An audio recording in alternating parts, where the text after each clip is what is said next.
Hi, I'm Matthew from Advisor Tech Partners. I've worked with over 50 different advisory firms that utilize both Redtail and Wealthbox CRM systems.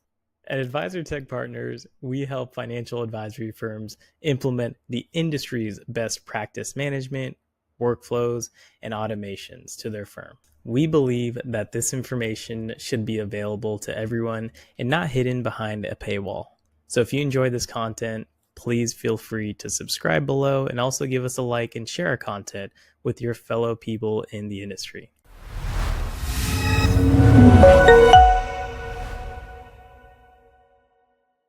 In this video, we're going to be focusing on how to transfer over your Redtail workflows into your Wealthbox CRM system. So follow along with us today and we'll show you step by step on how to do that. If you haven't had the chance to view our first YouTube video on how to transfer over your contact details and our second YouTube video on how to transfer over your user-defined fields from Redtail CRM to Wealthbox, go ahead and look below for that playlist. So to start, we're going to click on the top right drop-down menu where your name is, and then under Manage Your Account, you're going to see an option under Manage Templates. That's going to be your workflow templates. Now, if your firm hasn't really brainstormed or even thought about the idea of creating workflows, leave a comment and we can actually suggest a couple of workflows for your firm that may make sense. So when you get to your workflows page here, you're going to see a couple of different ones that may look familiar and may not look familiar to you. The first ones being these example workflows that are already pre-populated and loaded into your Redtail CRM system. The second ones, or the second group here, are the ones that our firm has already built out and the ones we're going to be focusing on today to transfer. And lastly, you might see some Redtail University ones that you may have pre-populated into your CRM. These are a great place to start guiding you on how to build out your workflows if you haven't already. In our example today, we're going to be focusing on this prospecting intro call workflow that we have built out here. Now, your firm may have some sort of similar process of having a pre and a post check of what should happen before and after an introductory meeting or a call happens at the firm. These are good checks to have essentially for your firm to make sure that information is being grabbed beforehand and then also being put into your CRM afterwards, and also following up with the prospect to make sure that they feel like they're being touched along your onboarding process. So when we click on our prospecting intro call workflow, we're going to see that we have been broken up into two different categories and two different steps. So the first one being our pre-intro call steps, which happen 3 days before. And then we have our post-intro call steps. And that is typically going to happen right after the meeting. But again, as we all know, if you're running back-to-back on meetings, then that can be pushed till later to the day and get those accomplished. Now, the first thing that we're going to want to do when we're here in our workflow editor station is looking on the left-hand side on the workflow details. So the first thing that we are going to take note of is the workflow name. So we have our prospect 1 intro call workflow. We know that it's active because we are currently using it. The owner here is actually a team instead of an individual. Lastly, if you're looking to track any of the categories or types of workflows that your team is doing, this would be a good stopping point to really just throw some ideas out there. To give you an example, if you're trying to track how many onboarding workflows are happening throughout a month, a quarter, or maybe even a year, this would be a great area to really just start to categorize what types of workflows you're really accomplishing at your firm. So that could look like if you're trying to track the individual amount of prospecting workflows that you're getting done, you can simply name this category prospecting workflows. And at the end of the month, the quarter, or the year, you would be able to run that clean data out of your CRM. If you're trying to get more specific information on how many introductory meeting workflows were completed, this is where you would want to create a separate category so that you are following along with your firm's progress. We have our last section here, set target date.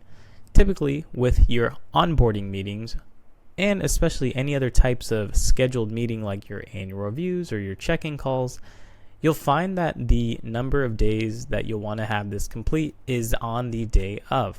Now, we understand that things will carry over into the next day because you may have a client meeting that runs until 5 p.m. and that's closing time.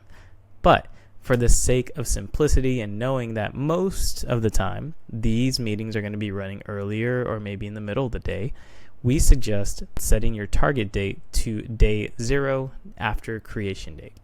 Second part we're going to be focusing on here is on the right hand side, where we have our step details in the workflow editor. So again, we have two different areas, our pre-intro call and our post-intro call steps.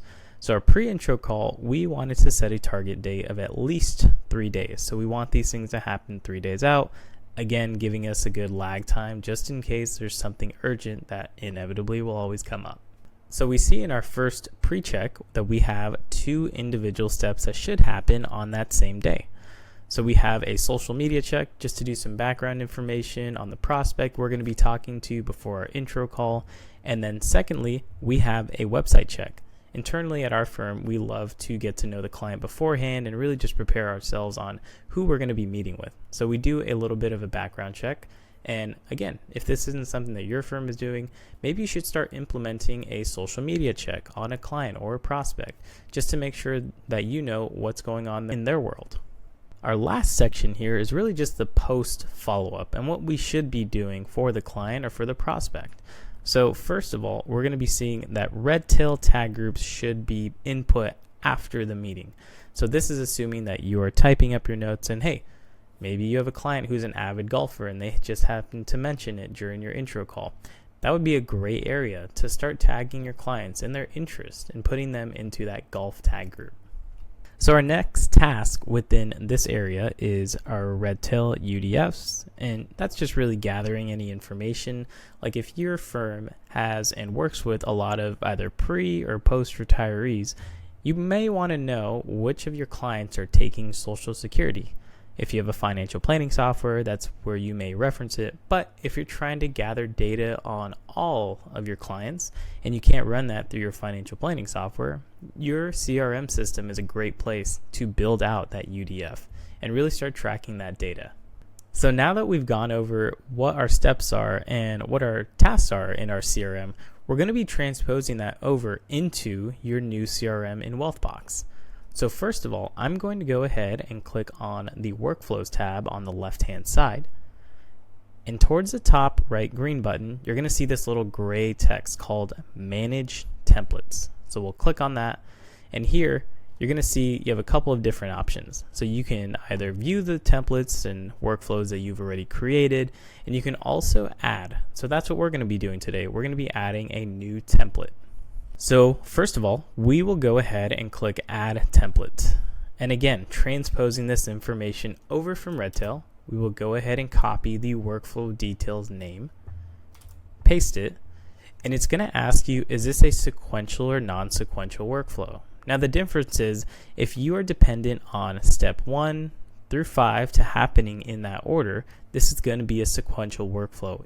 If not, and all 5 steps can be completed at the same time, you can go ahead and click no, and this will allow individual users within the workflow to get their portion done at the same time. The last portion here that you're going to want to transpose, if you haven't already had this information, is the description. This is your area really just to write some internal notes to notify your team and also to remind you in the future, why are you launching this workflow and why are you using it in the first place?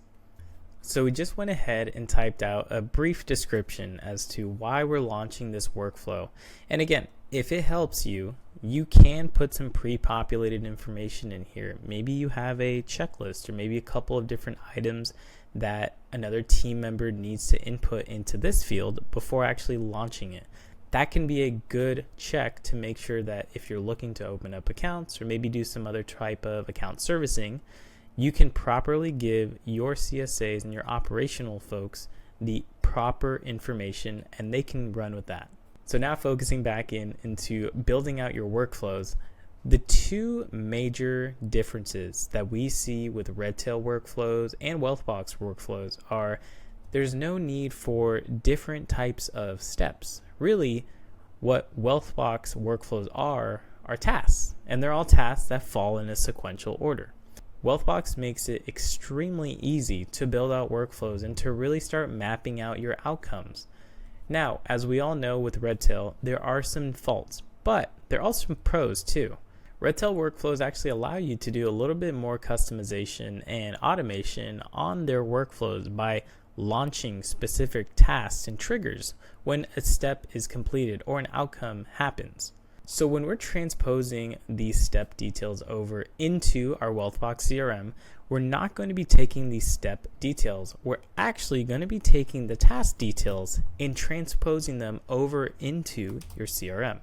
Again, this is a great opportunity to really just think through the workflows, ask other team members who are utilizing your workflows on the efficiency and how it's really working for them. We notice that a lot of firms will implement processes and maybe not really do some fine tuning afterwards. It's very important that your firm and as well as the individuals actually using the workflows like them and are comfortable with them. If you need help with that, you can always contact us.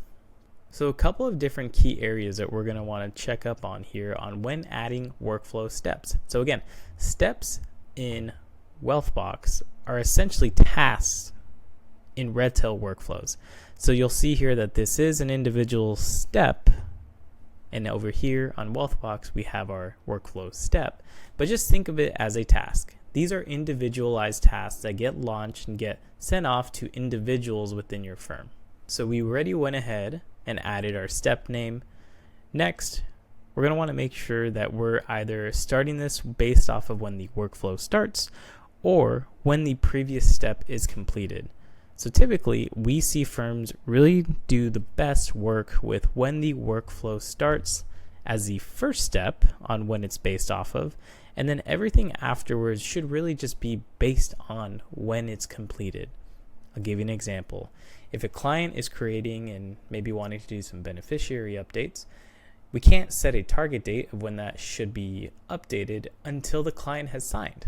The only really target date that we know is that it takes about 2 to 3 days for our custodian to turn around that paperwork and to update beneficiaries. So in that case, the 2 to 3 day turnaround would be dependent on when the client signs the paperwork and it's submitted to the custodian.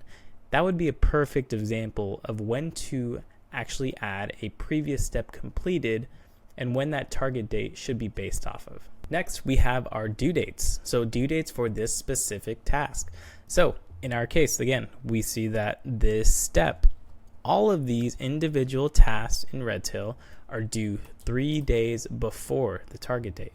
So we'll go ahead and do the same thing here. And little quick note here, you're actually able to add 3 weekdays or working days, which is a very, very great plus on Wealthbox side. A couple of different other sections that we're going to want to go ahead and clarify here is the step assigned to. So you can either assign this to individual users at the firm, or maybe you have a team set up like we had previously at Redtail. But in our case, maybe there is just one individual at the firm who does take control over this. So let's say that Jeffrey Russin is going to be that individual. We'll go ahead and assign that to him. You can also assign different priorities and different tasks over to individuals who are assigned to your contacts. So if you have roles set up within your Wealthbox CRM, you can assign it to a lead advisor role. And if there are multiple lead advisors at your firm, as long as they're tagged to the specific client or the prospect, they will be assigned this task in the future. So next we have our step priority.